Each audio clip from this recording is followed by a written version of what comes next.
देखिए बेटा, very important question है। क्या कर है, एक कमरा 10 मीटर लंबा, 8 मीटर चौड़ा और 6 मीटर ऊंचा है। कमरे की दीवारों का क्षेत्रफल बताइए।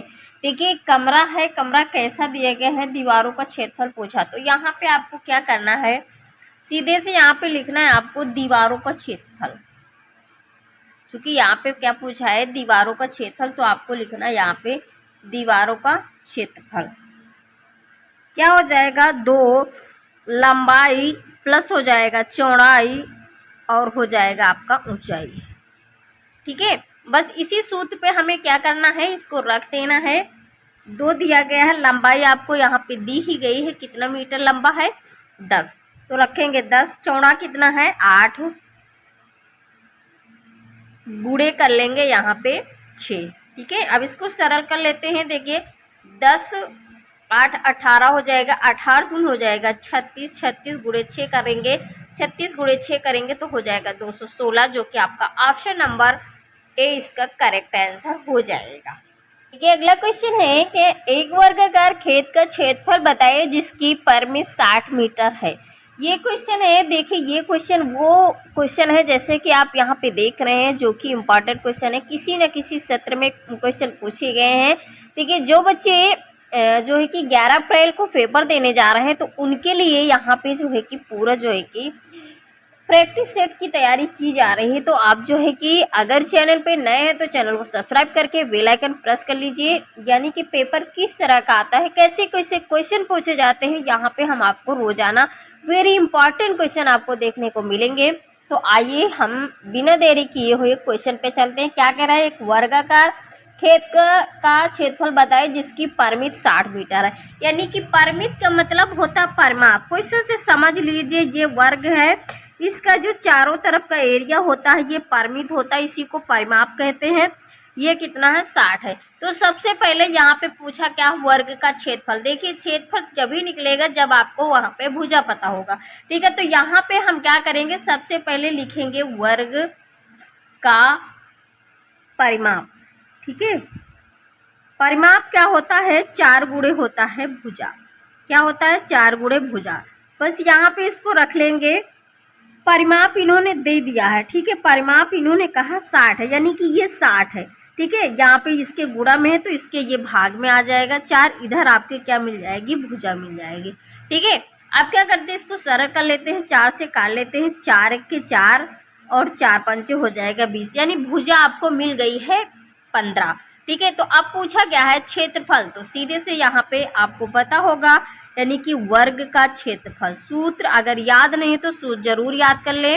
वर्ग का क्षेत्रफल होता है भुजा गुणे भुजा। क्या होता है, भुजा गुणे भुजा। तो यहाँ पे रखेंगे 15 गुणे 15 हो जाएगा आपका 225। यानी आपका ऑप्शन अगर चेक करेंगे तो आपका ऑप्शन नंबर सी इसका करेक्ट आंसर हो जाएगा। देखिए क्वेश्चन है, क्या कह रहा है, यदि 2 कोणों का योगफल एक अधिक कोण है तो निम्न में से कौन सा संभव नहीं है। देखिए इन्होंने कहा क्या है कि जब 2 कोणों का योग एक अधिक कोण, जब एक अधिक कोण होगा तो एक जो है कि उसमें से क्या होगा, न्यून कोण होगा या तो समकोण होगा, ये संभव है। ठीक है, उसके बाद कह रहे हैं एक अधिक कोण है एक न्यून कोण है। ठीक है, एक अधिक कोण एक न्यून कोण हो सकता है, क्योंकि इन्होंने कहा ये कि एक अधिक है तो दूसरा तो न्यून कोण होगा। उसके बाद 2 न्यून कोण, हाँ 2 न्यून कोण हो सकते हैं, लेकिन इसमें संभव क्या होगा, 2 समकोण। 2 समकोण संभव नहीं हो सकते हैं, यानी आपका ऑप्शन नंबर डी इसका करेक्ट आंसर हो जाएगा। देखिए अगला क्वेश्चन है, एक व्यक्ति 8 घंटे प्रतिदिन कार्य करके एक कार्य को 12 दिनों में समाप्त कर सकता है। यदि वो 6 घंटे प्रतिदिन कार्य करे तो वह काम समाप्त करेगा। देखिए जनवरी 2014 में क्वेश्चन आया हुआ है, वेरी इंपॉर्टेंट क्वेश्चन। आइए इस क्वेश्चन को समझते हैं।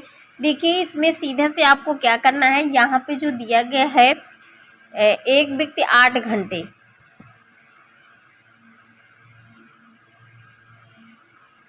तो यहाँ पे सीधे से सूत्र लगा देंगे। क्या करेंगे, यहाँ पे सूत्र आपका जो होता है कि इस क्वेश्चन को हल करते हैं। क्या करेंगे, यहाँ पे लिखेंगे 8 गुणे प्रतिदिन एक कार्य, एक कार्य कितने दिन में, 12 दिन में। ठीक है, बटे कर लेंगे 1 बराबर। उसके बाद यदि 6 घंटे काम करता है उसी एक कार्य को कितने दिन में समाप्त करेगा। ठीक है, इस तरह इसको सरल कर लेंगे। बस यहीं पे हम जो है कि इसको कितने दिन जो है कि वह काम समाप्त करेगा। ठीक है, तो यहाँ से हम जो है कि निकाल लेते हैं। यहाँ पे मान लेंगे गुणे x दिन में समाप्त करेगा कार्य को। ठीक है, अब इसको सरल कर लेते हैं। देखिए ये 6 दूनी हो जाएगा 12, 8 दूनी हो जाएगा 16, यानी सीधे से आपका आंसर आ गया 16 दिनों में, यानी आपका ऑप्शन नंबर सी इसका करेक्ट आंसर हो जाएगा। क्वेश्चन है आपका क्या कह रहा है, a/3 बराबर b/4 बराबर c/7, तो a plus B plus c/c बराबर है। ये क्वेश्चन आपसे पूछ रहा है। देखिए यहाँ पे आपको जो a की वैल्यू, बी की वैल्यू, सी की वैल्यू निकालने की नहीं ज़रूरत है। यहाँ पे जो ये बटे में मान दिए गए हैं यही इसके जो है कि मान होंगे। ए का मान 3 होगा, बी का मान 4 होगा, सी का मान 7 होगा। यहाँ पे अगर आप इसको क्रॉस मल्टीप्लाई करके निकालेंगे भी तो इसकी वैल्यू यही निकलेगी। ठीक है, तो बस आपको यहाँ पे मान निकालने की नहीं ज़रूरत है, सीधे इस पर रख देना। चूँकि इसका मान पूछा तो ए का मान 3 है, प्लस बी का मान 4 है, सी का मान 7 है, बटे सी का मान 7 है। बस रख देंगे। 4 3 7 7 7 हो जाएगा आपका 14, 14 बटे हो जाएगा 7, काट लेंगे 7 दूनी 14 यानी 2 आ जाएगा। यानी आपका आंसर जो हो जाएगा बी नंबर, बी जो है कि इसका करेक्ट आंसर हो जाएगा। वेरी इंपॉर्टेंट क्वेश्चन है, जरूर देखें इसको। क्वेश्चन है आपका संख्याओं 2, 12 और 3 का चतुर्था अनुपात क्या होगा। देखिए ये क्वेश्चन जरूर याद करके जाना। एक चतुर्थानुपात पूछता है, एक विलोमानुपात पूछता है, एक समानुपात पूछता है। इस तरह करके क्वेश्चन पूछे जाते हैं, या तृतीय अनुपात, ठीक है, मध्य समानुपात, इस तरह करके क्वेश्चन पूछता है। तो इस तरह के क्वेश्चन जरूर से जरूर रट के जाना। देखिए इसमें आपको क्या करना है, सूत्र याद करना होता है। चतुर्थानुपात यहाँ पे लिखेंगे चतुर्थानुपात। चतुर्थानुपात होता है आपका सूत्र BC/A। ठीक है, बी आपका कितना दिया गया, देखिए ये ए होता है, ये बी होता है, ये सी होता है। तो बी आपका दिया गया 12, सी आपका दिया गया 3, ए आपका दिया गया है 2। काट लेंगे 2 6 12 और 6 तिरिक हो जाएगा 18। कितना हो जाएगा 18, जो कि आपका ऑप्शन नंबर डी इसका करेक्ट आंसर हो जाएगा। अगले क्वेश्चन है 300 रुपये पर 6% वार्षिक साधारण ब्याज की दर से 2 से 1/2 वर्ष का ब्याज होगा। ये क्वेश्चन आपसे पूछा जा रहा है। तो यहाँ पे आपसे क्या पूछा गया है, ब्याज। ठीक है, आपने पढ़ा होगा ब्याज या साधारण ब्याज। ठीक है, वही चीज़ होता है, साधारण ब्याज या ब्याज। बराबर सूत्र होता है मूलधन गुणे दर गुणे समय और बटे होता है 100। ठीक है, इस सूत्र पे रख देंगे।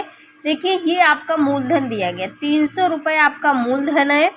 दर आपको जो है कि 6 दिए गए हैं। समय आपका क्या दिया गया 2 सही 1/2, यानी 2 दूना 4 1 5, 5 बटे हो जाएगा आपका 2 और गुणे में होता है 100। अब इसको सरल कर लेंगे। देखिए 2 जीरो से 2 जीरो कट जाएंगे, 2 तेईस हो जाएगा 6, 3 त्रिका 9 और 9 25 हो जाएगा आपका 45। यानी ब्याज आपको कितना मिल गया 45, जो कि आपका ऑप्शन नंबर डी इसका करेक्ट आंसर हो जाएगा।